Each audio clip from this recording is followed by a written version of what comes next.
आपण पाहत आहात लोकप्रबोधन, सर्वसामान्य जनतेचा हक्काचा न्यूज चॅनल। समोरासमोर दुचाकींचा भीषण अपघात, एक जखमी, एक चिंताजनक।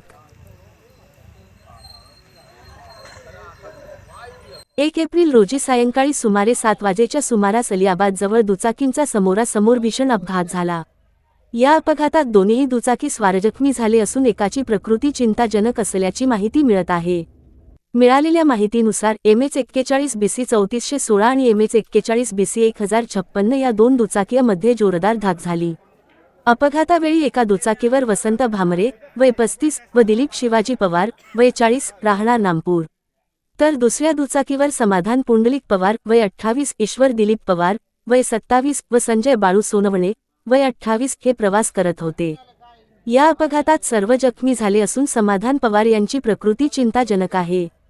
त्यांना सटाणा रुग्णालयातून हलवून मालेगाव येथे सामान्य रुग्णालयात उपचार सुरू आहेत। इतर जखमींवर उपचार सुरू असून काहींना किरकोळ तर काहींना गंभीर दुखापती झाल्या आहेत। घटनेची माहिती मिळताच पोलिसांनी घटनास्थळी धाव घेतली असून पुढील तपास सुरू आहे। लोकप्रबोधन मराठी न्यूज नेटवर्क महाराष्ट्र प्रतिनिधी पुनाजी माळी बागलान।